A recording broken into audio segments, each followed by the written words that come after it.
चलिए अब हम अपने आखिरी वक्ता को बुलाते हैं। अभी तक पलड़ा भारी दिख रहा है एक तरफ, लेकिन देखते हैं कि उनको बदलने में या पलटने में कितने कामयाब होते हैं। तो सबसे पहले मोहम्मद अमीन जी, बहुत स्वागत है आपका, आप आइए स्टेज पर। और आशुतोष जी, तालियां बजाइए दोनों के लिए। दोनों अपनी अपनी बात रखेंगे और अमीन साहब जो कहते हैं वो बहुत जरूरी होगा, क्योंकि अगर चुनाव आयोग का कोई इनसाइडर जिसने वहां काम किया है वो क्या बोलते हैं, किस तरह से बात को रखते हैं, ये जरूरी रहेगा। सर माइक उठा लीजिए और आपका 2 मिनट का समय शुरू होता है अब। हमारे युवा ने एक क्वेश्चन किया था कि इलेक्शन कमीशन के चुनाव आयोग का जो कमिश्नर चुना गया उसके लिए नियम बदल दिए गए। देखिए, मैं आप लोग को ये बताना चाहूँगा, देश को और सबको, कि जब भी चुनाव शुरू हुए स्टार्टिंग से उस वक्त सरकार कांग्रेस की थी और 2013 तक, 14 में मोदी जी आए, 13 तक जो सरकार थी वो कांग्रेस की थी। उनका काम था अगर कुछ प्रॉब्लम थी इलेक्शन कमीशन के चुनाव में तो उनको उसमें चेंज लाने चाहिए थे, लेकिन वो चेंज नहीं लाए।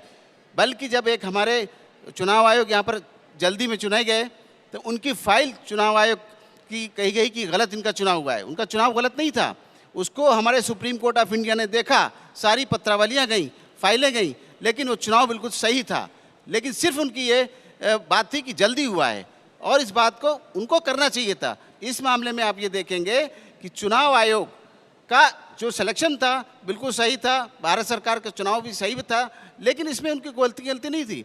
उसमें जब उन्होंने कहा नियम बनाइए, सुप्रीम कोर्ट ने कहा सीजीआई ने कि नियम बनाइए, तब तक सीजीआई ने कहा हम खुद मेंबर होंगे, प्रधानमंत्री उसके चीफ होंगे और उसमें एलओपी होगा, और जब नियम बन जाएगा तब फिर कोई प्रॉब्लम नहीं होगी, अपना आप चुनाव करिए। सीजीआई का कोई मतलब नहीं जाता जब एक नियम बना देती है सरकार। इससे पहले इन लोगों ने क्यों नहीं, सरकार जब तक रही इन लोगों ने नहीं बनाया नियम। ये उनकी गलती थी, चुनाव आयोग की गलती नहीं थी, ना शासन की गलती थी, ना सरकार की गलती थी। ये बिला वजह के इल्ज़ाम लगाना, आरोप लगाना निराधार आरोप हैं जिनका कोई तथ्य नहीं है।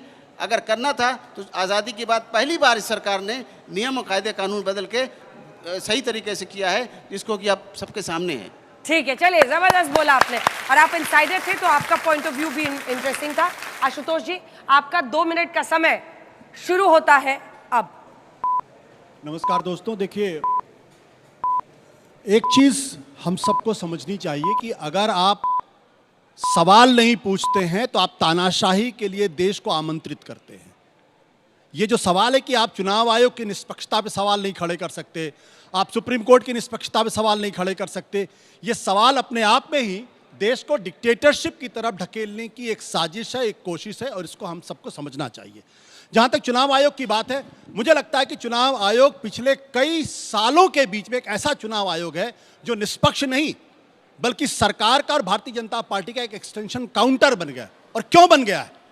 2024 का जो लोकसभा का चुनाव हो, भारत के इतिहास का सबसे सांप्रदायिक चुनाव था, जिसमें जिस तरीके से मुस्लिम समाज के खिलाफ टिप्पणियां की गई, प्रधानमंत्री के स्तर पर की गई, और उस पर चुनाव आयोग बिल्कुल चुपचाप रहा, उसने कोई कार्रवाई नहीं की। जबकि अगर कायदे का चुनाव आयोग होता तो जो लोग सांप्रदायिक आधार पर वोट मांग रहे थे 6 साल तक के लिए उनका वोटिंग राइट सीज हो सकता था। उसके अलावा चुनाव के दौरान 10 दिन के बाद आप फाइनल लिस्ट दे रहे हैं कितने प्रतिशत लोगों ने वोट डाला। मैंने इलेक्शन कमीशन कवर किया, मैं अच्छी तरीके से जानता हूं कि आज के ज़माने जब टेक्नोलॉजी आपके पास उपलब्ध है तो आपको 1 घंटे से ज़्यादा का वक्त नहीं लगना चाहिए। 10 दिन के बाद आप 10% वोट बढ़ा देते हैं, 5% वोट बढ़ा देते हैं, ये क्यों करते हैं? सवाल खड़े होंगे। इसके अलावा महाराष्ट्र के अंदर अगर आप देखिए कि लोकसभा के चुनाव के बीच में, लोकसभा से दूसरी लोकसभा के बीच में अगर आप देखेंगे तो 32 लाख वोट बढ़ते हैं, लेकिन लोकसभा से विधानसभा के बीच में 40 लाख वोट कैसे बढ़ जाते हैं 6 महीने के अंदर? जब इस पर सवाल पूछा जाता है तो चुप रहते हैं। इसके अलावा जब इलेक्शन कमीशन से पूछा जाता है कि भाई आप जो वोटर्स है उसकी लिस्ट दीजिए, जो सीसीटीवी कैमरा उसका डिजिटल फुटेज दीजिए, आप मना कर देते हैं। किस बात का डर है आपको?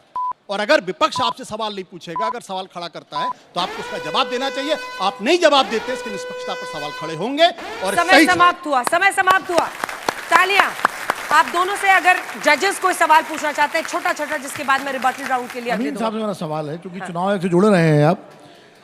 2024 के चुनाव के बाद एडीआर की एक रिपोर्ट आई और वो चुनाव आयोग की वेबसाइट के आधार पर थी, जिसमें कहा गया कि 535 लोकसभा क्षेत्रों में vote poll and vote count में फर्क था। तो उसका कोई एक्सप्लेनेशन आज तक चुनाव आयोग ने नहीं दिया कि वो अगर 100 वोट पड़े हैं तो 100 ही काउंट होंगे ना। अब तो इनवैलिड वोट का सवाल ही नहीं है। तो 100 वोट पड़े और 105 कैसे काउंट हो गए? तो ये इसका क्या एक्सप्लेनेशन है? आपको ये पता होगा और देश और जनता जानती है, जो इलेक्शन लड़ रहे होते हैं वो कैंडिडेट भी अच्छी तरह जानते हैं इस बात को, कि उनके जो पोलिंग एजेंट होते हैं वो हर पार्टी का पोलिंग एजेंट वहाँ पर मौजूद होता है हर पोलिंग स्टेशन पे। प्रिसाइडिंग अफसर सुबह से लेकर शाम तक जो भी काउंट करता है वहाँ पर फॉर्म नंबर 17 होता है जो इमीडिएटली साइन किया जाता है, और प्रेजेंस में सारे जो हमारे काउंटिंग एजेंट होते हैं पार्टीज़ के वो साइन करते हैं, प्रिसाइडिंग अफसर साइन करता है, फाइनली इनको दे दिया जाता है हर एक को एक एक। उसमें कोई हेरा फेरी की गुंजाइश ही नहीं रह जाती। मैं इस बात को बिल्कुल क्लियर करता हूँ। एडीआर की रिपोर्ट है जी, उसका तो कोई काउंटर किया ही नहीं चुनाव आयोग ने।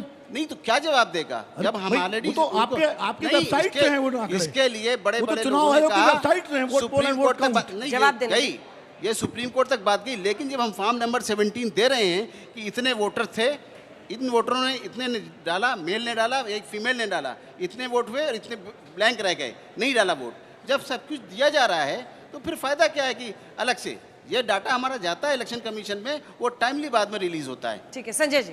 अभी हाल ही में राहुल गांधी ने महाराष्ट्र के चुनाव को लेकर जब ये कहा कि चुनाव आयोग जो महाराष्ट्र में इलेक्टोरल रोल जो वोटर लिस्ट का इस्तेमाल हुआ उसको पब्लिक किया जाए, तो मुझे लगता है इलेक्शन कमीशन ने उसका रीबटल किया।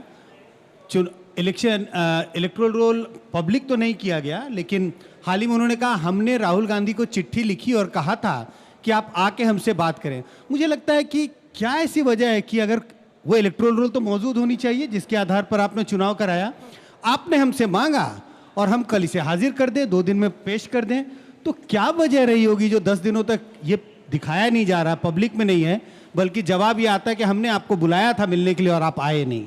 बिल्कुल आपकी बात सही है, लेकिन आप इस बात को देखिए कि हमारे यहाँ हर स्टेट में एक चीफ इलेक्टोरल अफसर होता है, और जब चुनाव होते हैं उससे पहले 6 महीने पहले पार्लियामेंट के चुनाव से पहले इलेक्टोरल रोल रिव्यू होता है, और सबको मालूम है हर पार्टी को इन्फॉर्म किया जाता है। उसके जब असेंबली होती है तब उसको रिव्यू किया जाता है। उसमें बहुत से लोग माइग्रेट कर जाते हैं, बहुत से लोग डेथ कर जाते हैं, और बहुत से युवा और बहुत से जो बाहर के माइग्रेंट होते हैं वो उसमें एंट्री करते हैं, वो वोटर में ऐड हो जाते हैं। सवाल इस बात का है कि जब भी इलेक्शन होता है उस वक्त हर पार्टी के चीफ को और हर कैंडिडेट को ये इलेक्टोरल लिस्ट दी जाती है। लेकिन मैं ये कहना चाहूँगा देश में कि जो हमारा रिव्यू होता है इलेक्शन कमीशन का, उस वक्त हमारे देश की या तो जनता सो रही होती है या ये शोर मचाने वाले जो अपोजिशन के लोग कहते हैं हमारा वोट कट गया, उनकी खुद की ड्यूटी है, ये मॉरल ड्यूटी बनती है। और आपको याद होगा अगर आप लाइसेंस बनवाते हैं उसका पैसा लगता है, पासपोर्ट का पैसा लगता है, हम फ्री ऑफ कॉस्ट देते हैं।